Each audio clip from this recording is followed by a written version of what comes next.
When I showed up on the scene, the young, the chubby kid from Louisiana, I was steadily stout. I arrived here not knowing what it took to be called or to call yourself a professional football player. And I learned early on work ethic, mentality, tenacity. When Leonard Marshall came to the New York Giants, he was very fat. He was 25% body fat.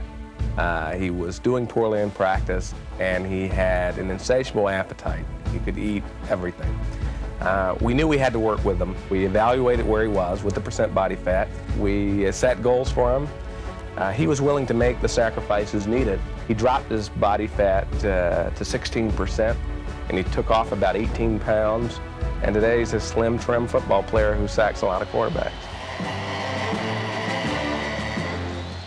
It's like scoring a touchdown, being able to lay the quarterback on the ground and hear the fans cheer and roar for me and roar for the Giants is one of the greatest feelings in the world for me.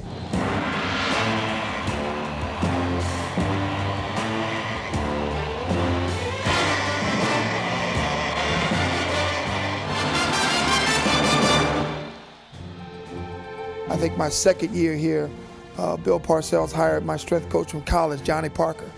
And I remember saying to Johnny Parker, every day you're here, Johnny, I'm going to be the first guy in your weight room and the last guy to leave. And I did that. After trimming down during his rookie season, Leonard would make an impact on the Giants' defensive line, playing strongly against the run. He recorded only a half a sack in 1983, but he would improve mightily as a pass rusher the following year, tallying 6.5 sacks. The pieces to the puzzle was there, and I was just trying to figure out how to put the pieces together to paint the perfect picture for Leonard. But more than just Leonard, I want to become your teammate. I want to engage Lawrence, engage George, engage Carl, engage Jimmy Burt, and then find out how can I fit in to help us become that dominating one. So when you push on the accelerator, it all happens. It's just like, listening to a Barry White song. There's fluidity in motion. 1984 marked the first time Big Blue would make the playoffs under head coach Bill Parcells. In the NFC wildcard game, the Giants traveled to Los Angeles to face the league's most prolific running back, Eric Dickerson, and a Rams team that had already beaten the Giants convincingly earlier in the season. I think in 1984, we joined forces and aligned ourselves together.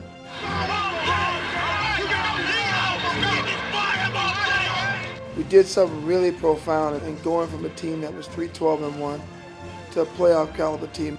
And we beat a good team in LA in the Rams. And like Bill Parcells almost wants to call it every time he sees me, he said, Leonard, that play on Dwayne Crutchfield helped turn your career in the right direction and helped save my job. He said, because we became a team that believed at that time.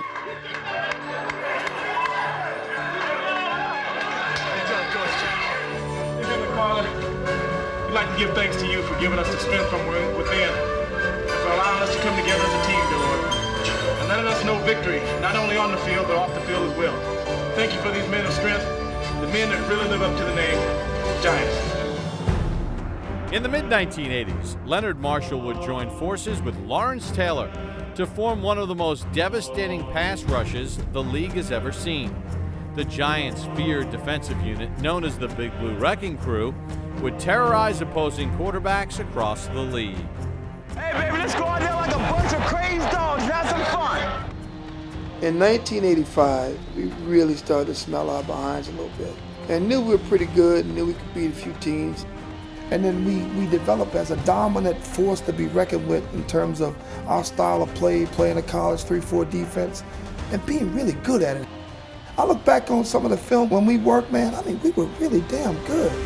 When you play a 34 defense, the defensive ends in that configuration, they have dual responsibilities. They've got a 2-gap, and they've got to be really good pass rushers. It's very rare to have a guy who's as athletic as Leonard Marshall, who could play a 2-gap, but a very skillful pass rusher. Leonard Marshall would benefit from the tutelage of two of the greatest defensive minds the NFL has ever known, in Bill Parcells and defensive coordinator Bill Belichick. I learned what integrity was. I learned what character was. I learned if you put things into the game, you get things out of the game. The one thing that Bill Belichick taught me was attention to detail. The one thing that Bill Parcells taught me was toughness. To be accountable every week, working with Lawrence, and to know that, when Sprint 35 was running, they were trying to smack me in the mouth. It meant a lot to me to have two guys block me so that Harry Carson could step up in the hole and be stopped and make that football play. That meant a lot to me. In just his third season in the NFL, Leonard had evolved into one of the league's elite defensive ends. He recorded a remarkable 15.5 sacks along with 99 tackles in 1985. And he would receive multiple honors for his outstanding performance during that season. Year 3, I'm Defensive Lineman of the Year. I make my first Pro Bowl. I go on and do everything I possibly could to solidify the right side of our defense and to show the league and to show the NFC East that we were going to be a force to be reckoned with. In 1986, Leonard and the Giants would enter the season with a renewed focus. Big Blue had their sights set on finally reaching the NFL's mountaintop, and all the pieces were in place. In 1986, we were a team of destiny. We knew we had something special. Like I knew in my locker room amongst my defensive line cohorts that Jimmy Burt was coming back. George Martin would be a better football player at 33 years old. Curtis McGriff would be a platoon player to play with George and become a dominant force on the other side of the line of scrimmage. I knew that Banks would be a steady player. I knew Harry Carson would mature and now be surrounded with talent to really play with him. Our front seven was probably the best front seven that not only did the Giants ever see in the history of this organization, but I think was probably one of the most dominant front sevens in all of the NFC at large throughout the 80s. We sat there in a college 3-4 and we told you, what? Bring your 7 or your 11 against our 7. I guarantee you our 7 will beat your 11. And that's what we did. We did it well. That Taylor, Marshall, Burt, that crew now, Banks, Carson, that's the outfit there now. That's the outfit. Tough to block them. Tough to block any of them. And it all started, our team all started with what we did on defense. If we played well on defense, our team elevated its play. And it's just about history and tradition here in New York. I mean, it was handed down from 1956 and 58 and all those great teams that were here before us. And I think we just rode the wave of it. You had probably the greatest two linebackers playing over there, Lawrence Taylor and Harry Carson. And you got Leonard Marshall, a great defensive lineman. You got George Martin, you can rush the pass. It was a lot of fun. And when we knew we were a good team, when our offense could compete with our defense in practice, because they used to just come in and just clean our clock. The tenacity of our 7 made it so good. I mean, our 7, we were just so competitive. We compete with our offense in practice. Parcells would issue challenges to us. You cannot get pushed out in the long. I don't think I got pushed out. Just keep burrowing in the middle, okay? And don't worry about anything. He'd come by me and he'd say to me, Leonard, last week you didn't even get a sniff of the quarterback. It's not like you. I don't know that guy. I know that other guy. The fat kid from Louisiana, you left him behind 3, 4, 5 years ago. I like this guy here. I want to see this guy more often. And I tried to give him that. That's the way to go, baby. That's it, kid. Attaboy, Lenny. Big Blue would ride their magic in 1986 to a dominant record of 14-2 during the regular season. And come playoffs, Leonard and the Giants would prove to the entire football world that this was their time. The sweet memories are San Francisco 49-3, then win the divisional championship.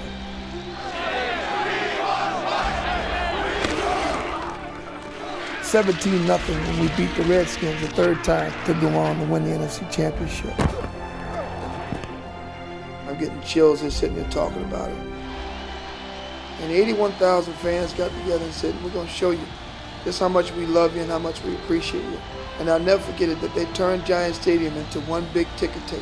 There's paper all over the place. And I'm loving it because I'm going back and I'm playing back in my head. From 83, we're 3-12-1. They want to fire the coach. All these other changes that are going on. So now we're the best team in football, or one of the best teams in football. And we got a chance to show the world what kind of football team we have become over a 4-year period.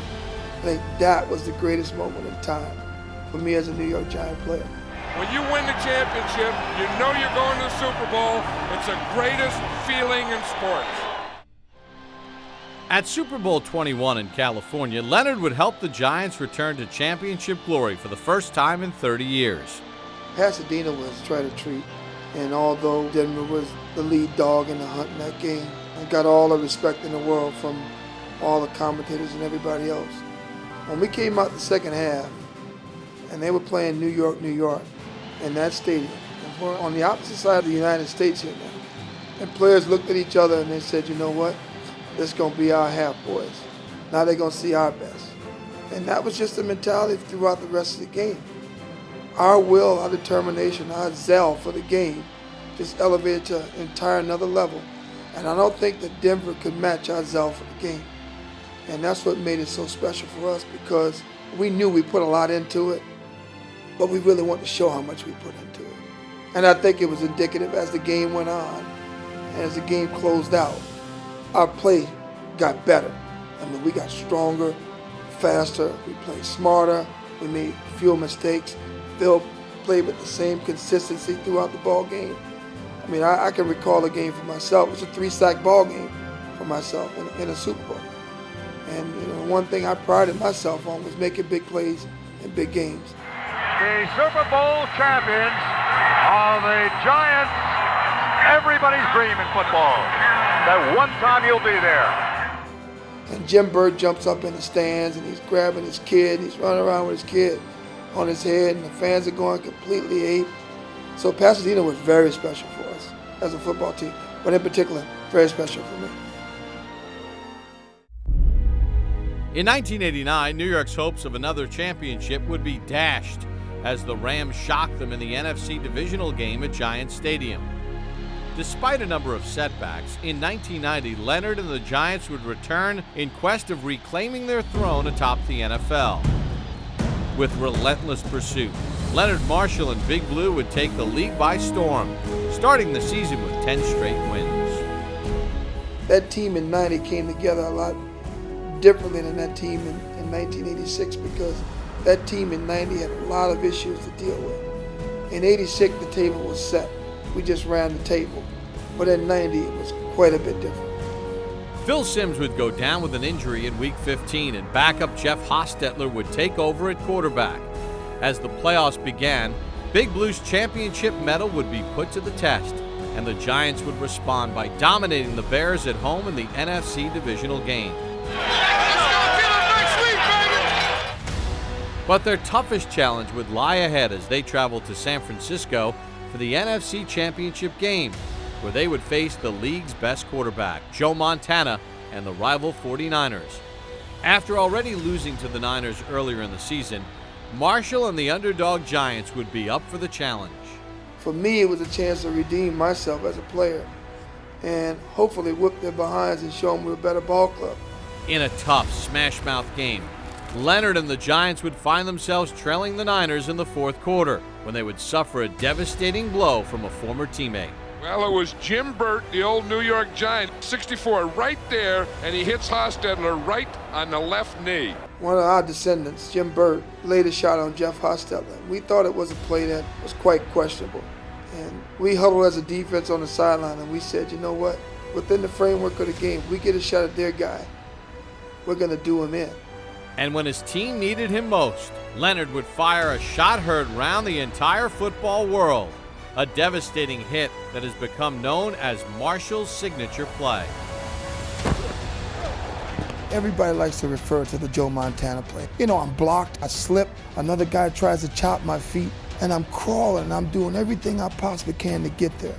And I never gave up on the play. Got chased out, finally hit from behind. The ball's loose. I was hoping, I said, I hope he don't release this ball. If he doesn't release this ball, he's gonna get the hit of a lifetime. And, you know, it was lights out Irene from there. And he really took a shot in that back. Leonard Marshall coming from the backside. Boy, that is a real shot. It was as scary a scene as you ever want to see, though. I mean, Montana lay there motionless, but for us, it was just a part of what we do. He is still feeling the effects. Hell of a football play. If I had a chance to do it all over again, I'd do it the same exact way again and hope that the outcome would come out the same exact way again. We're a minute away from Tampa Bay, baby. A minute away. A minute away, baby. Giants are trailing by a point. All depends on Matt Barr. Fans are on their feet and screaming. Snap, spot, kick is away. It's got the distance. It is good. Good. And the Giants are going to Tampa Bay. It's over for the three-peats. It's over.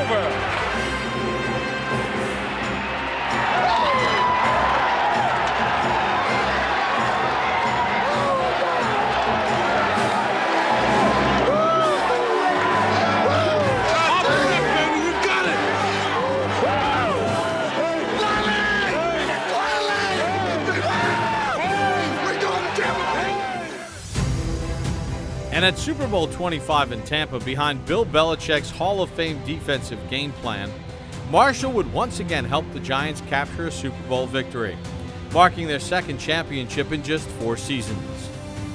It was Buffalo's destiny to go to the Super Bowl, but it was our destiny as a football team to win the Super Bowl. At the end of the 1992 season, Leonard's playing days with Big Blue would come to an end. To this day, he still ranks 3rd all-time on the Giants' career sack list with 79.5. Marshall would go on to play 1 year with the Jets and another with the Redskins before hanging it up for good after the 1994 season. But he would come back and sign a ceremonial contract with Big Blue in 1996 so that he could retire as a New York Football Giant. I want to do it as a Giant because this is where it all began. And, you know, the nostalgia associated with being a former New York Giant. You'll always be part of this family, and that's the one thing that I want to be significant when I retire. What a night to welcome in the Ring of Honor class of 2022. Our next honoree played on the Giants Super Bowl champion teams in 1986 and 1990. A 2-time Pro Bowler, he had 79.5 regular season sacks, which places him 3rd in Giants history. Please welcome back number 70, Leonard Marshall. When people go back and they look at Leonard Marshall and they look at what it meant for me to wear the red, white, and blue, to call myself a New York Giant, and to have a 10-year career here with the Giants, I want them to go back and look back and say, wow, here's a guy that put everything he possibly could into the game, and he got out the game just what he put in.